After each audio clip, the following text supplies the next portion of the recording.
Hey, how's it going? It's Ollie here. So in today's video, we're going to be watching Dragon's Den. And I'm going to be making some comments as we watch, reacting to this episode, see if there's any lessons we can learn from this entrepreneur's journey and the business that he's building, selling yoga clothes. So let's go.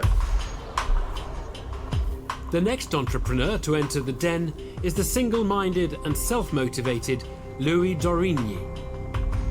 I started my first business when I was 11 years old, selling fizzy drinks and candy bars out of my locker, and that got me expelled from school. It's quite interesting that he started when he was 11. Like, so many entrepreneurs start really young. When I was 11, I was a musician and literally had no idea how to make money. It kind of interested me, but I think it was just yeah, I was definitely not an entrepreneur when I was that age. That was the best thing that happened to me in my life. Because I'm a clothing brand, I think Tucker Solomon has the most valuable experience. Why is he doing a handstand? In that field, and it'd be amazing to have him. Whoa. He Hello, seems so proud of Dragons. it. My name is Louis, and I'm here today to raise 80,000 pounds for a 6% stake in my company, Om. Om is a men's activewear brand with deep roots in yoga and wellness. I started Om in 2016. It looks a little bit like Asics. I don't know if you've seen Asics. Kind of. I wear like Lululemon, Under Armour, and have some Asics clothes as well. It's like nice shape, kind of yoga gym clothes, but looks a little bit cheaper than kind of Lululemon range. I started Om in Clothes look nice, 2016 though. as a men's yoga brand. Yoga is one of the fastest growing activities in the Western world. Men's yoga is the smallest segment of the market, but the fastest growing one. It's funny because I used to do yoga for a while. I did it for like about 2 months. I was always the only guy in the whole room. It was me and about 20 women, usually kind of middle age and up, because I used to go in the middle of the day, right? So it was kind of middle age and up, like retired kind of women or like housewife women, and me in the room. So yeah, I don't know how fast it's growing It's for men. 26% year-on-year growth against 16% for the female market. Our clothes aren't just for yoga. We've taken the same idea of high-tech, eco-friendly fabrics for movement into day wear. So the clothes I'm wearing now are made out of recycled fishnets, have pockets for the future with my phone, and are highly flexible.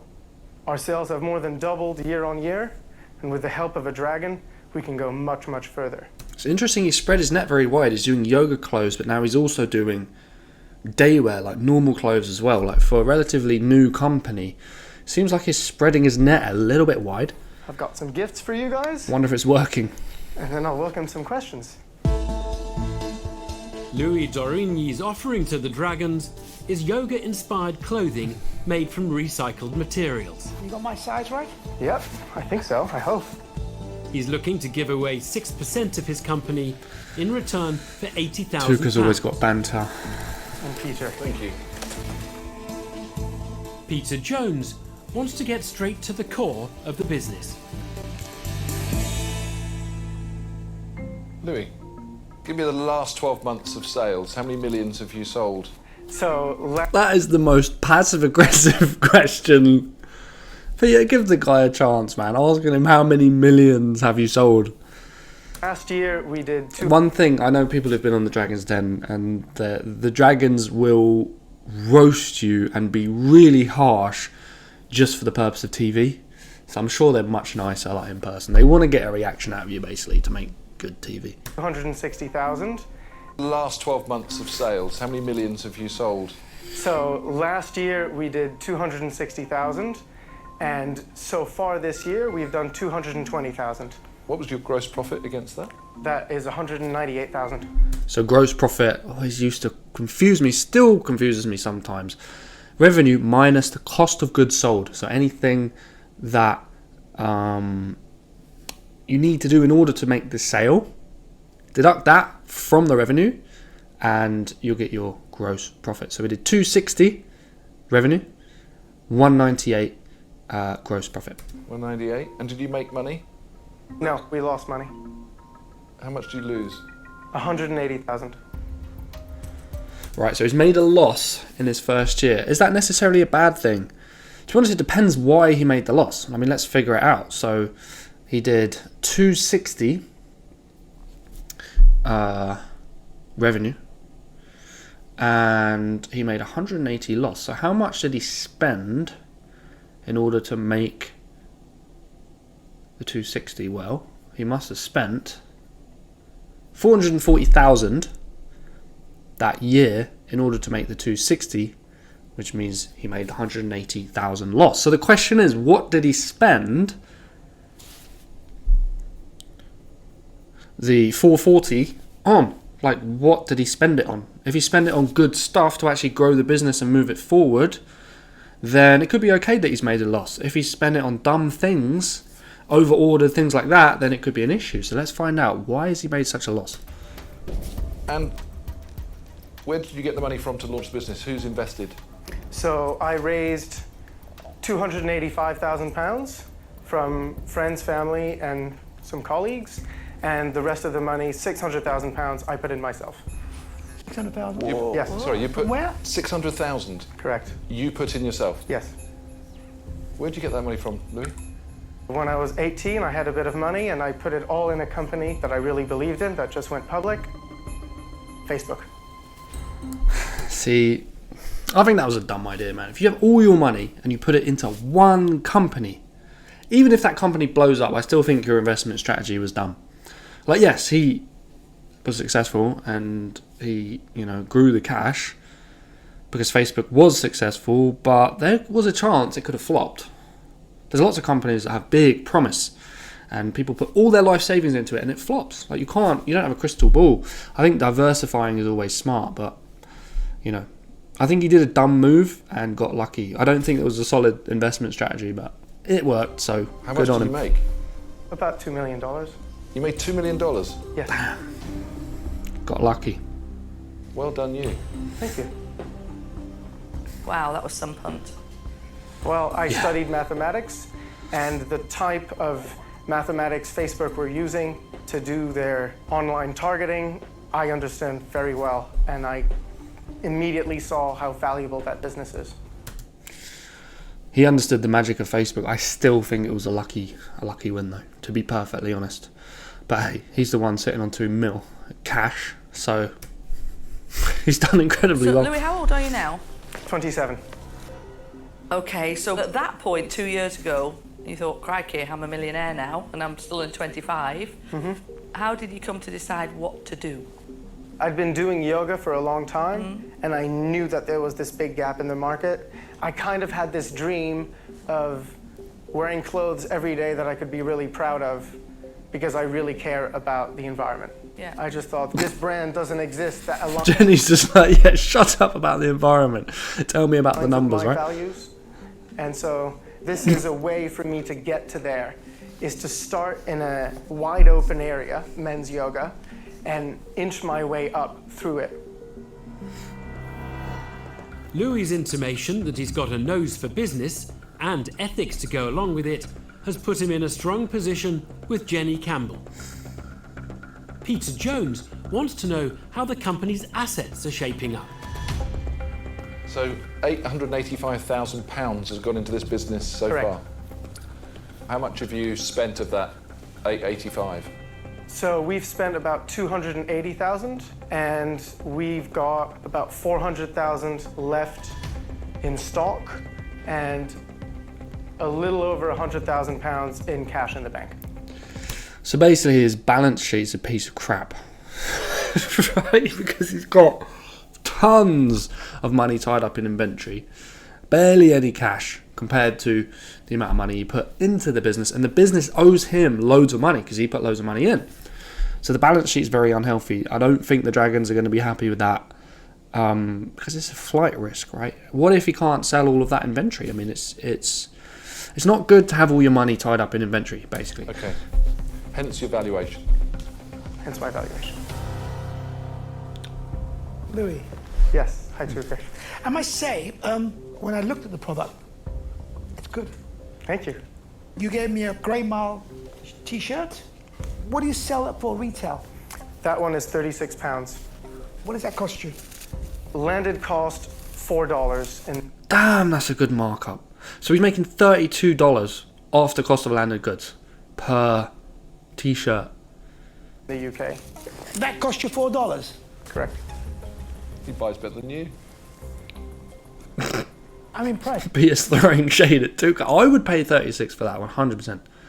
Any day of the week, I would pay 36. And how many SKUs do you have? So at the moment we have 26 lines, and by the end of this year we're planning on having 79. Hold on. But you're telling me you've got 400,000. What was that? How many lines? And how many SKUs do you have?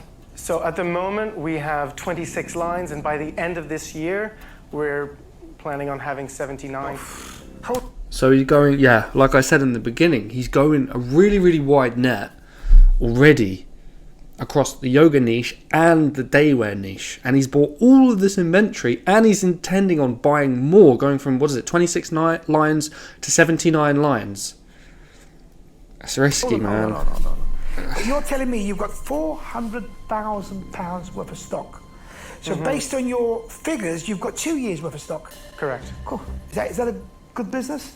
That was a conscious decision. With most of our items, the time to make them is very long. We have to make all the raw materials from scratch. Whoa. Having the stock in the warehouse hanging around for a year, that's not a good business sense. Well, we're not really bleeding money because holding the stock isn't very expensive. I know, but your working capital is your biggest asset and your cash in a business. Remember, the point of a business is to turn assets into cash, right? So he's got loads of assets, but he's not turning them into cash because they're just sitting there for 2 years. So it's a bad business right now. It's not healthy. 80,000 from a dragon is not going to make any difference. I'm worried for you, Louis. The discovery that almost £500,000 of the company coffers are tied up in stock has shifted the mood in the den. Next up, Tej Lalvani. And for once, it's a dragon that's in awe of an entrepreneur's investment success. Louis, hi. Hi, Tej. Going back to Facebook, that was one of my regrets actually. I saw the stock price where it was and I thought it has to work, and I just didn't do it, but you've done very well, congratulations. Thank you so much. So look, my concern is that with this stock lying in your company, £400,000, you shouldn't be sleeping at night. You need to be focusing on how am I going to liquidate this stock. So my plan is to really professionalize ourselves and be really presentable for wholesalers. And I think without a good trading history, without a big range to show, I'm going to be walking naked into those meetings. I don't think you need 79 lines though. I think if a retailer sees you've got one good product and it sells really well and it'll fly off their shelves, they'll take you. You don't need 79 lines to prove yourself to a buyer. You just need a product that sells. I think he's gone about it the wrong way. And ideally, if I have a dragon behind me, I'm going to be fully dressed up. I'm just a bit concerned about your general business instinct. You still haven't convinced me that you're concerned about that £400,000 which is just sitting there. Oh, I'm very concerned. But I know that I can get my money back on the stock. Doesn't really seem like he's very concerned. Because he says he knows he can get the money back. So what if he doesn't? It doesn't seem like he's very concerned about it, to be honest. If he's looking to expand and add even more lines. Through discounting and retailing with cheaper outlets. And that's a bad idea. Selling stuff really cheap, like to either break even or make a very small profit is not a good business plan. I don't want to take that route until I've really explored growing the business. So what is your monthly burn rate? What are your costs at the moment? So at the moment, we burn between 10 and 12,000 pounds a month. That's all your cost? Don't you have staff? Yeah, we have staff. How many staff do you employ? 7.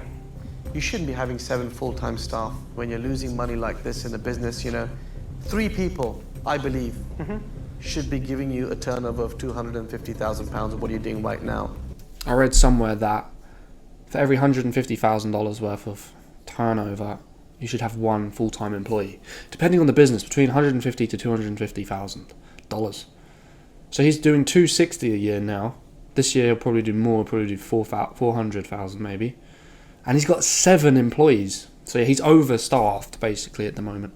But the thing is, he's just got too much cash. He's put all this money into the business, and he doesn't have to be lean. He doesn't have to be careful with the capital because he's got so much of it. So I think that's part of the issue. Actually, he's just got too much money to play with and he's just burning it. You need to rethink the strategy, cut your costs down, get rid of your stock. But unfortunately, I'm not going to be part of the journey, so I'm going to say I'm out. One dragon down, as concerns Louis being flush with his cash make this investment a stretch too far for Tej Lalvani. Now Deborah Meaden's wondering if the business has got the balance right when it comes to its product range. Deborah's classic move. Louis, hi. Deborah, hi. She So can't what help are your herself. hero products? Out of those range, what's the biggest numbers? So my hero product is the one I've given you, Okay. and those are called the Dharma pants, and they are about 50% of our online sales. What's your next bestseller? The shorts that are there with Tej, And how much of your sales is that? 25%. So 75% of your sales are going through 2 items. So this is how it looks when you have an e-commerce store, whether it's retail, whether it's e-commerce, whether it's a high street store, whatever it is. You'll have a hero product, or you have several. So let's say you have 10 products in your store, right? 1 or 2 will make up like most of your sales, and the rest just trickle along. That's just how it works. So yeah, he's got 2 hero products at the moment, making up most of his money. I tell you what, if I were you right now, I would be saying, blimey, I've got 2 absolute sellers out there. I'm not going to introduce a load more ranges. I'm going to test how far they go. What you're doing is now bringing in a load more products that I promise you'll get 1 or 2 of those that far outstrip everything, and the rest will sit there. Yeah, exactly. So if he adds more lines, for every 10 lines he adds, 1 of them will be another hero product. The rest will just trickle along. So, as Deborah said, it'd be a much better idea if he just focused on those 2 hero products, really focused on marketing them, distributing them, and getting them out there, and just zeroing in on the yoga thing, and using that to grow. We could probably grow to like several million a year just with those 2 products. And then when he's got more cash, the balance sheet looks a bit more healthy, he's got rid of some of that inventory, then he can start thinking about introducing more lines. I promise you, because it's what happens. Coupled with the fact, I think you've got too much money. Yeah. Do you know, one of the biggest gifts I ever had was not really ever having enough money to do the things that I wanted to do. Because what it does for you, it makes you very resourceful, very careful. I agree. Like when I started my Amazon business, I had like a few £100 on a credit card. I spent that on arbitrage products and turned it into a few thousand. Then I started importing from China and doing other strategies, wholesale and stuff like that. And then the first year I did 6 figures. I did like 300k. But I had to be careful because I didn't have hundreds of thousands. Like if I had 2 million in the beginning of my journey, I would have burnt it all, over leveraged everything, hired way too much staff. And it's in a way it makes you very lazy when you have a lot of cash, because you don't have to be resourceful. It can be a hindrance to have too much money because you don't have to use your brain, you don't have to be creative. Yeah, it's an interesting point. And I just think you've got too much. I'm really sorry, but I won't be investing. I'm out. Another blow for the entrepreneur, as his abundance of cash works against him with this multimillionaire investor. Does clothing guru Tuka Suleiman see Louis' business as tailor-made for his portfolio? Louis, you come across as being very credible. Thank you, Tucker. Not sensible, but credible. And in a way, I'm scared for you. Because you made some easy money using your brain. And I'm wondering where that brain's gone now. I can't work out how you've ended up with so much stock. There's a lot of small brands like you who haven't got scale, who haven't got money, but they find a way. The problem is, you haven't got scale, but you had money. And you ended up in that deep hole, being convinced to buy far more than you can sell.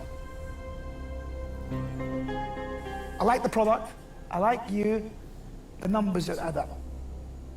And for that reason, I'm not going to invest in amounts. Thank you. Tuca's gone. He's called it. Louis, you are in an almighty pickle. But you know that. And so the best decision you made in the last 12 months was to come in here. You need a lifeline, and that's why you're here. Absolutely. And with a lifeline, you probably can get this back on the right footing. Otherwise, you're sure as hell going to lose all of this money. But I've got two sons about your age who are learning and becoming successful entrepreneurs. I don't need a third surrogate son, thank you. So I wish you all the best. I'm out. This is a surprise, isn't it? To be honest, I don't know if Jenny's ever invested in anything on this show. I think I've watched so many episodes of this, and I don't think I've ever seen her go in. Maybe someone can inform me if she has, but I don't remember seeing it.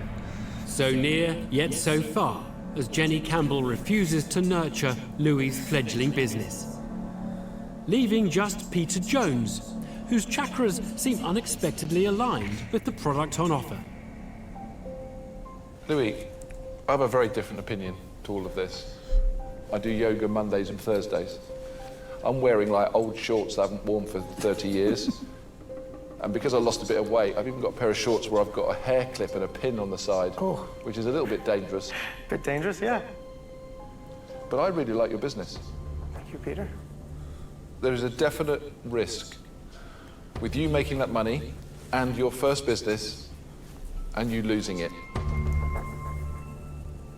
I believe that could end up happening, but I don't believe it will, because I'm going to make you an offer. Thank you, Peter.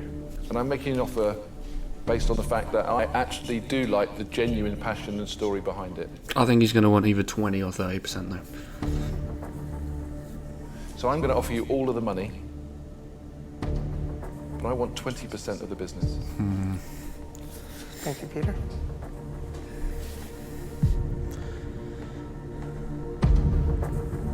He should definitely take that offer. Because if he doesn't, he's not going to have the mentorship he needs, and he's just going to lose probably all of his 2 million by pouring it into this business, trying to save it, and it's just going to become more and more of a sinkhole because he doesn't have the business sense, as they put it, right, to turn it around. He needs to learn that, and I don't want him to learn that by wasting 2 million. He could learn it by having someone help him dig his way out. Peter, I accept your offer. Fantastic! Thank you so much. Okay, well done. Great. Thank you. Thank you, Louis. That's Thank great. you so much. Well done. Cheers. Bye. So it's namaste to Louis, who leaves the den with the full £80,000 he was looking for. But for over 3 times the 6% equity he wanted to give away. All in exchange for the wisdom of a dragon. I couldn't have hoped for better. Getting Peter Jones on board will change everything for me. I'm so curious to see what happened after this. What's his brand called? Here we are. Peter says, after the deal fell through, the deal did not complete. However, I wish Louis and the brand every success in 2019. Interesting. So maybe we can check to see if it's on Amazon. If we can find it. Yeah, there's someone there. Interesting. Let's see what kind of revenues they're doing on Amazon. It's not looking that great, to be honest. Question is, does he have an active limited company at the moment? It says it's dissolved. Apparently it was dissolved in 5th of July 2022.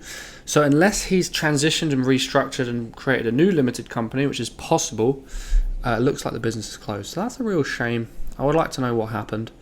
But really, yeah, the main problem is he over-leveraged, bought too much stock, had too many assets, not enough cash, didn't do more of what was working, i.e. sell more hero products, kept trying to expand the brand because he thought that's what he needed to get buyers, which is nonsense. And he was just going in the wrong direction with the business, I think. But that's the thing, as an entrepreneur, you'll do this, he'll do that, and he'll learn from it, look back and go, okay, I probably could have done this better, try another business, and then learn from his mistakes, hopefully. And yeah, hopefully his next business will smash it. But anyway, hope you enjoyed this episode of Dragon's Den. If you want me to do more of these, let me know in the comments, because I had a lot of fun. I hope you found it entertaining and informative. And yeah, make sure you hit subscribe, hit like. There's some links in the description if you want some help building your Amazon business and you want to learn how to do better than this dude and actually capitalize on your hero products, which is what my clients do. And if you want some help with that, you can book in an Amazon Accelerator call. We'll talk about your goals. We'll talk about where you're starting from now, how much experience you have, the capital you have, your life situation. Then we'll create a plan that connects where you're starting from to your goals, and we'll figure out all the steps along the way. And if you want some help with that plan, we can actually tell you what we can do to help, to get you from where you are now to the goal way faster. We can actually research your first product for you.